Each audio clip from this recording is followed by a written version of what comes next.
Hello, thank you for joining us today. I'm Lisa Gray, Executive Director with the Simsbury Chamber of Commerce, and I'm here today with Alisa Picerno, who is owner of Alliances by Alisa Media Relations. Hi, Lisa. Hi, Alisa. This is going to be a little confusing for people here, perhaps. Lisa and Alisa Lisa show. A, Lisa B, we'll figure it out. How are you today? Good, I'm well, thank you. Good. Thank you for joining us today. Yeah.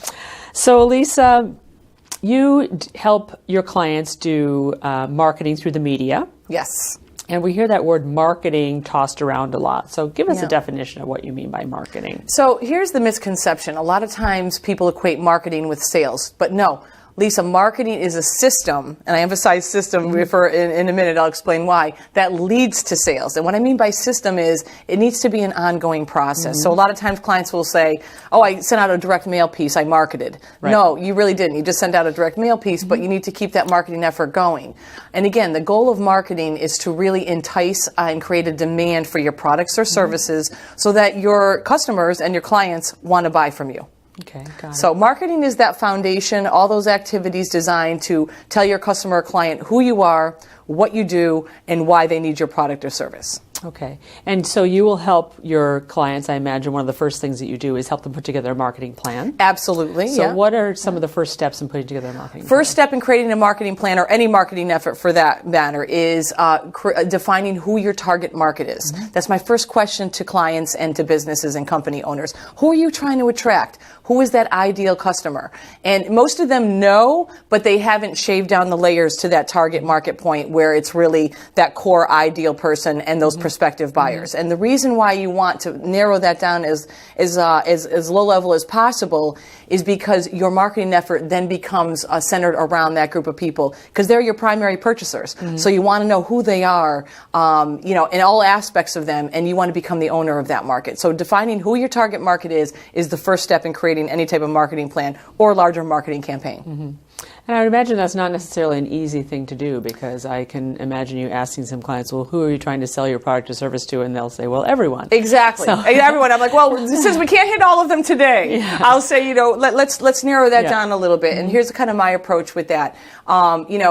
First of all, are you targeting the personal or the business market? Okay. And if it's the personal, we get down into demographics. So for instance, how old are these people? Okay. What is their earning potential? Are they male? Are they female? Like those basic questions we need to know and define it as honed in as we can. If it's a business, how much revenue is it making? What's the SIC codes? Are they in any specific industry? Similarly, that's demographics. Then I also ask probing questions about geographics. Where do these people live? Where do your customers live? Are they, local? Are they statewide? If it's a business, do you have a national product with a national appeal?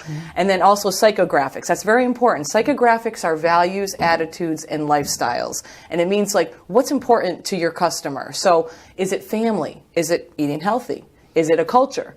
Again, the more we can shave down that layer and if you vision it like a banana, I like to kind of give this illustration. Your market is like that large banana, but then your target market is you're peeling the layers and getting to the fruit. Okay, and that's really what you want to get to, and that's usually my approach when I'm working with a company. Okay. And there are a lot of different avenues that a business can go down in their marketing plan. Absolutely. Lots of different places where they can market and advertise. Yeah. What are some of the areas that you work with for a client, and what are some of the pros and cons? So once we define that target market as narrowly as we can, right, then we create, again, that marketing plan and that marketing campaign that we're built around that. Because, again, they're your prime purchasers, and that's who we want to attract. So there's several different methods that I employ. One is obviously public relations and publicity. One is advertising. Another one is direct mail. Another one is sales promotion, or I'd like to call that more like seminars, outreach that way. And of course, social media.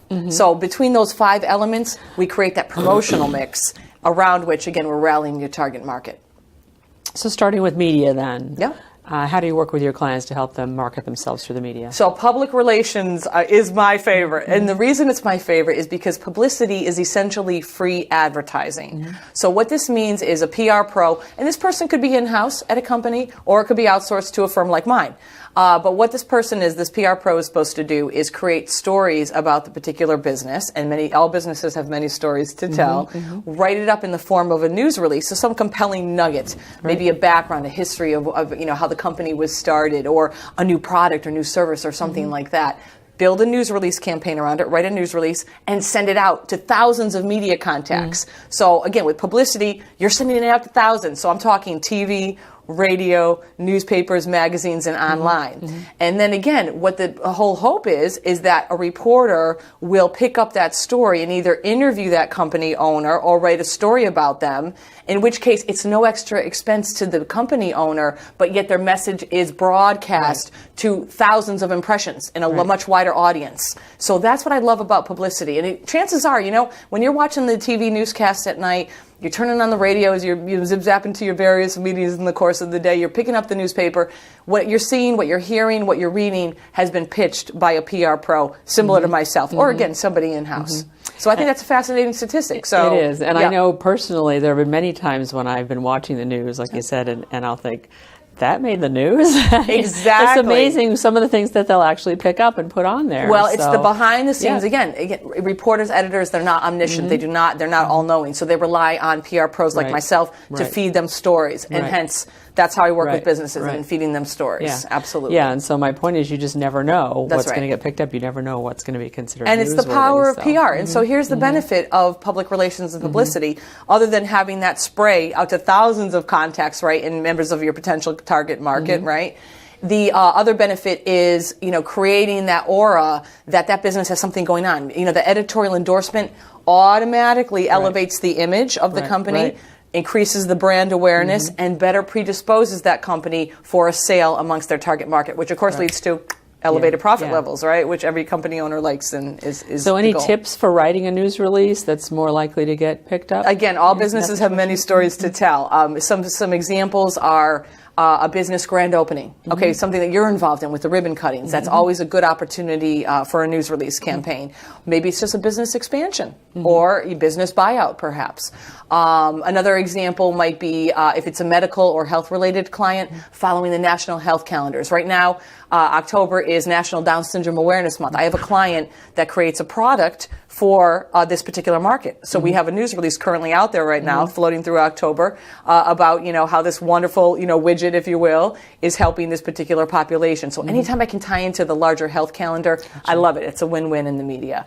Some other examples, Lisa. Any type of charity involvement, or we're offering you, the company owner, as a spokesperson, a reaction to what's going on in the larger world. For instance, you're maybe a political consultant, or have a political consulting company, and maybe you're weighing in on these presidential debates that are going on, which are all the rage, obviously. So maybe it's something like that, tying into a larger social trend. Also in Connecticut, media love any type of celebrity tie-in. So for instance, Angelina Jolie, she's found a new injectable for her lips, and this particular, dermatologist maybe in Simsbury offers that particular, service. So it's tying into, again, the Angelina Jolie connection and blowing it up. Don't everybody get all excited out there. I don't think there's any dermatologist. I haven't found that yet, but it's all right. That's treating Angelina Jolie. So celebrity, any type of celebrity tie-ins. Another good thing too is community outreach or charitable events. Again, the media love charity, so nonprofits. Anytime we can tie into that. I have a for-profit client that does an annual backpack supplies drive every single August. It makes phenomenal press because, again, they're helping the Hartford public school system. So, again, kind of an underserved, underprivileged population. Media love that, and they want to get behind that and rally for the common good. So all of these nuggets can be larger news release campaigns. And, again, my message is there's no shortage of fodder. We can always, create something. And what that does is it creates that ongoing process in the media. Because here's a drawback about PR. Not all the time are they going to say yes, as the editor, the reporter, the anchor going to say yes. So that's why all the more important to kind of come up with these new plants and these new stories every single month at least. You want to be sending out fresh content, a fresh news release. Because the worst they can do is say, you know what, hit us up next time. We're not going to cover that this month. So hence the ongoing process, which I explained at the beginning. Marketing is an ongoing process. It can't just be, one and done. So same follows true with PR. Gotcha. Yep.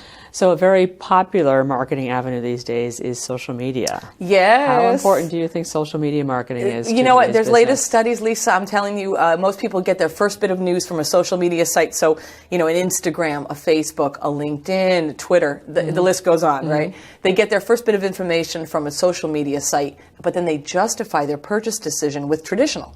traditional media sites. So like, again, typical radio, TV, newspapers. So the two work very nicely hand in hand. I love it. And again, when I work with a new client or company and we're starting to get a lot of the momentum, the media momentum on the traditional media front, we're then grabbing those online links because all the media put their content up online these days. And that becomes, again, natural carryover into their social media realm. So yes, the two go hand in hand, and if they're not really synchronized, there's a big disconnect there. Okay. Absolutely. Yeah. It's amazing how far that's come in really just such a short time. Yes, it Everybody's is. using it. Yes, I when it first came out in the scene, I thought it was going to go away, but no, not the case. Snapchat, and I mean, it's like my kids probably are a little more adept at the new radical ones popping out. But every year there's something new that comes out. We need to stay abreast, obviously, being in the business that we're in. Right. So with so many free advertising avenues like public relations news releases and social media, what place does paid advertising have anymore in a marketing plan? Paid advertising, I love clients and I love companies that recognize and have a large enough budget chunked away where they can do both publicity or PR and advertising. Why? Because publicity or public relations is that subliminal drip, okay? And it's creating the awareness about your company, your products, your services, but then advertising is that immediate call to action, right? So the two work hand in hand very nicely. With advertising, benefits here are a lot more personal exposure. You control the medium. You control the message. You can say whatever you want because you're paying for it, right? So you can say, I'm the greatest, widget maker in America, and, nobody's going to, poo-poo you because you're paying for that airtime or that column space. Drawbacks, expensive. Advertising is expensive. And, because the company owner is not only incurring a placement cost, okay, for that particular media outlet, but also a design or production cost, all right?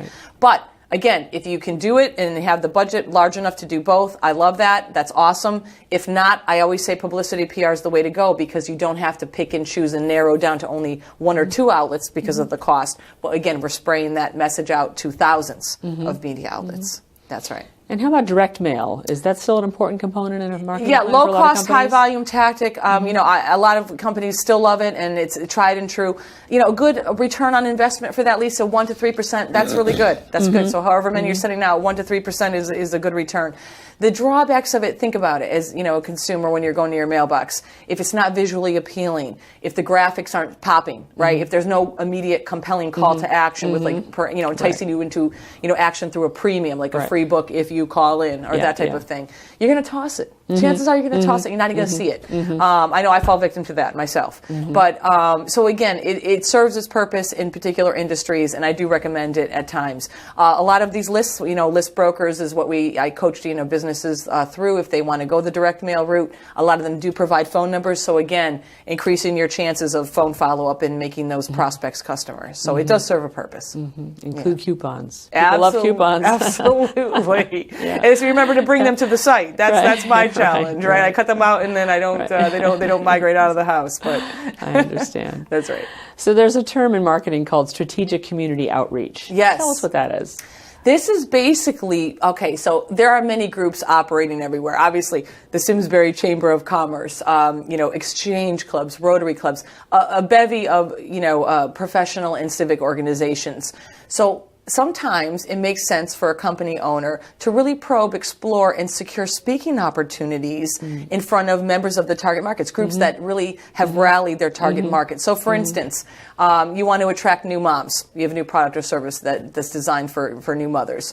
So my approach might be, let's investigate La Leche leagues. Let's investigate Gymboree play groups, junior women's clubs perhaps. See what the speaking opportunities are. Because again, all these groups meet, right? And they're looking for content, they're looking for speakers to fill their meeting time, their conference time. So why not plug you in if you have something to offer? Right.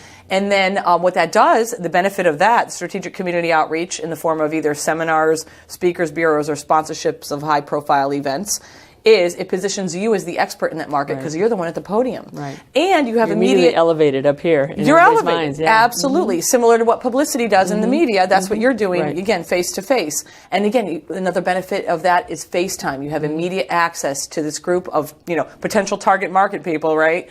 In front of them, and you're networking with them, and again, you're positioned as the expert. And generally, you get immediate feedback in the form of either surveys or they're coming up to you after. And I've had a lot of clients, depending on the business and the industry, very successful marketing route. And once we secure those speaking opportunities, what happens then? publicity, PR. We're promoting it. You know, Lisa Gray is going to be speaking to La Leche League members on this day. We get the advanced calendar listing. Day of, Lisa Gray will be speaking today, and guess what? If it's a slow news day, right, the cameras will come out. We snap a picture the day of. Next day, Lisa Gray spoke to 100 screaming mothers. They loved what she had to say, and she's going to come back next year and talk about something else. And again, the post-event PR. So every single time we're bringing a client or a company owner into the community in one of these forums, it becomes an opportunity for 3 times to get their company name in the press. And it could even turn into a revenue source for the business, I would imagine, right? Absolutely, They could start getting a stipend for speaking. Absolutely. And you know what? Financial planners, a lot of financial planners, this is what they do. And it's they do it for a reason, because it works. So certainly, yes. Again, I like to mix it up when I'm working with business owners and clients. It's really a different mix of the promotional campaigns that we like to employ. Does something like an exhibit space fit into that same category of strategic community outreach, or is that something else? Yes. So, for instance, again, if you have a product that's designed for women, I might be your eyes and ears of the community and say, the NBC, Women's Expo might be a good venue for you. Or, the Hartford Business Journal's, Business Expo might make sense for you. So, yes, I will be the, kind of sniff those opportunities out and plug that particular company in. And then we'll, again, create some PR sizzle and some media sizzle that they'll be exhibiting. If I can even negotiate some speaking time from the podium, that's even better, again. So, yes, all of them work very, very well. Great. So you're an entrepreneur yourself, Alisa. I am. Tell us how you started your marketing firm. So basically, I had been working a variety of corporate roles after graduating from college many, many years ago. I'm not going to give the dates because people can do simple math. However, I worked for marketing agencies, PR agencies, corporate America, a variety of roles. And in 2002, I wanted to start a family and just said, you know what, now's the time to really spread my wings. And I always had my own designs about how things should be done in the corporate world, and said this is my time to be jump into and springboard into the entrepreneurial meadow and an ocean and see where it goes. And honestly, I immersed myself in networking groups similarly to chambers, business networking groups, and just was out there and just doing a lot of FaceTime. Again, similar to what I'm coaching clients to do, that's what I was doing. So I was practicing definitely what I preached, and just built an organization from there. Now, I'm happy to say I'm a full spectrum media relations company, but it has been given me the flexibility to also be present as a mom, which is a win-win. Great. Yes. So what are some of the advantages of using a firm such as yours over a business trying to go it on their own with marketing? Yep. So basically, the way I like to distinguish myself, is number one, I have over 20 years of experience in the Connecticut media market. Now, again, a lot of my clients have more national stories to tell. The method to the madness is the same. But for clients that tend to be a little more local and concentrated in the state, and that's who their target market, where their target market emanates, the good news is that I have been working this Connecticut media market for over 20 years. So what that means is I can call a producer at a TV station. I can call, an assignment editor at the radio stations, and a reporter or writer at one of the newspapers. Right. And not only are they going to be more apt to listen to what I'm sending them, usually in the form of a news release, right, for my clients, they're going to cover it because I've given them great stories in the past. So that's a win-win. That's huge. So again, the benefit of really working with a PR pro or not outsourcing your function to a firm such as mine is, number one, their media contacts. Number two is their creativity and coming up with those different storylines and those different news releases that I just itemized. That's another big thing. So you're paying for their media contacts, you're paying for their creativity, and you're paying for their persistence to get your story placed and get you the media coverage. And again, I kind of operate, I liken it to the Terminator in my business. So once I send out that news release, I call it my smiling and dialing phase. I'm on the phone with that particular media editor, that outlet. Hey, did you get this news release from this company on this new product? Are you going to cover it? If not, why? And it takes that type of banter to really get things done. And then once we start getting the interviews and the media interest, my job kicks into prepping. I prep the host of the show. I prep the guest with talking points, which are basically sample questions and answers, so that there's no surprises, no surprises at all. Because here's the deal. Once you send out a news release in publicity, in PR, that reporter or editor can take it and do whatever they want with it because it's fair game. We're sending it out. I have yet to have a news release campaign go renegade, rogue, negative, because again, what you're paying for is you're paying for that personal contact between the publicist and the particular media outlet. So I'm usually spoon feeding that particular reporter and making sure there's no surprises. Right, right. Yeah. And as you said several times, marketing is an ongoing process. That means it takes time. It takes time. And a lot of businesses, particularly small businesses, don't have the time to run their businesses. Right. And put in that marketing effort that's required. Yep. They should be just focusing on their product and development, creating new products, new services, and not worry about the marketing. I always say, if you can, unless you have somebody in-house that's really stellar, and even then, I work for, work with a few different hospitals, and, they certainly have communications teams and a whole communications department, but I become their extending arm. So, where they leave off is where I kick in, and I can get the story usually placed a lot more efficiently and cost effectively than they could have. So, again, even if you have a dedicated person in that role as, your marketing person, marketing director, your PR, a person, typically you can still outsource and still get a lot more bang for your buck that way. Right. Yeah. Is there a particularly great campaign that you worked on that stands out in your mind? I do, and it's really timely because we're coming up on this event. Halloween, right? As we know, is in a few weeks, right? So a couple years ago, this is going back, probably a few years now. Blueback Dental, actually Blueback Square was my client, and Blueback Dental was an individual merchant. And a lot of times these individual merchants would approach me and say, Alisa, you know what? We need a little more customized attention than just the larger umbrella that you're affording through Blueback Square. So this was the case with Blueback Dental. They had just moved into Blueback Square. They were hidden. They were on the fourth floor of one of the buildings in the center. And we're talking about West Hartford for anybody who doesn't know where Blueback Square is. Exactly, in West Hartford, right. And they said, Alisa, they said, since we moved here, they said, patients can't find us, much less, new prospects. I mean, help us. So I had read at the time, I'd done some kind of, competitive intelligence, that I'd heard about a dentist out in Iowa doing something called the Halloween Candy Buyback Program. Now, it's very in vogue now, but back a few years ago, it wasn't. It was kind of radical, kind of new and innovative. So I pitched the idea to them, and they said, we love it, let's do it.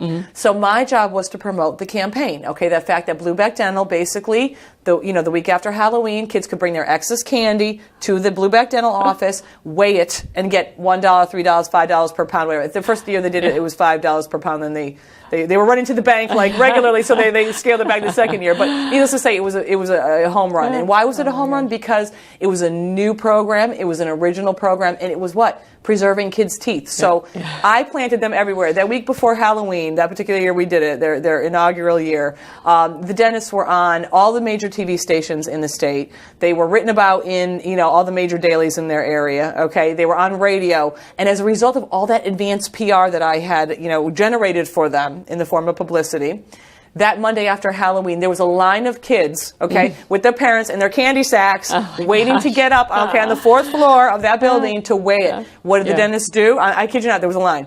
The dentist basically clocked in everybody before they weighed the candy. Name, address, phone number, email. They created their mailing list. They created a prospect list, right? Yes. So from 100 people that never would have stepped foot in their office, as a result of this PR effort and this Halloween Candy Buyback Program, they converted maybe 30 of them to patients. That's PR home run, because rarely, Lisa, does that happen. PR is generally designed to create the awareness, but sometimes it can lead to an immediate result, which it did here. Then, let me just give you another quick example.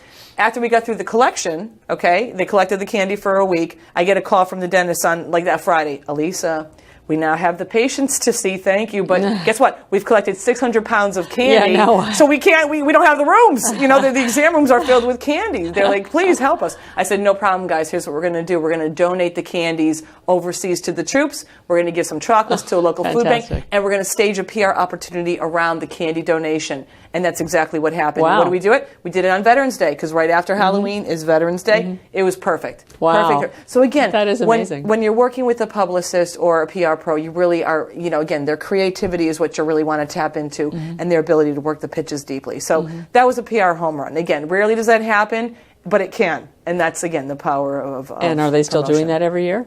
I'm not sure if they are, but other dentists have now, crept up onto the bandwagon, and I'm seeing more. In fact, one is a current client, and we are orchestrating it, and it's going phenomenally well. So it's just a win-win. That's a wonderful campaign. Great. Yes. We're getting a little short on time, but do you have a typical client that you work with?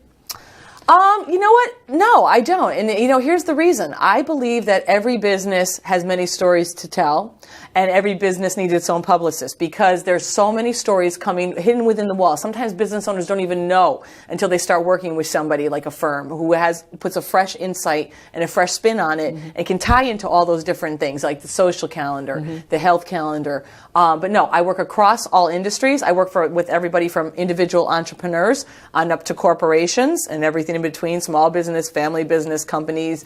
So really any type of industry, any type of size can benefit from marketing, and should be marketing, because if you're not marketing, then you're going in the opposite direction. Yes. That's right. Excellent. Yes. Well, it's been great having you here today. Thank you, I think we've Lisa. all learned a lot. It was a lot of fun. So thank you. you so much for coming. Thank you again. And thank you so much for joining us today. I am Lisa Gray, I'm the Executive Director with the Simsbury Chamber of Commerce, and I've been visiting today with Alisa Picerno, owner of Alliances by Alisa Media Relations.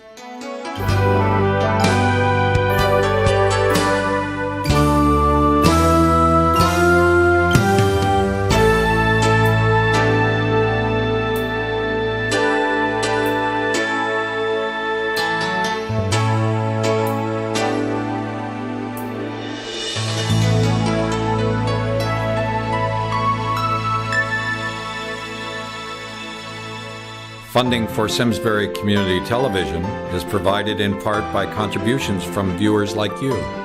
Thank you.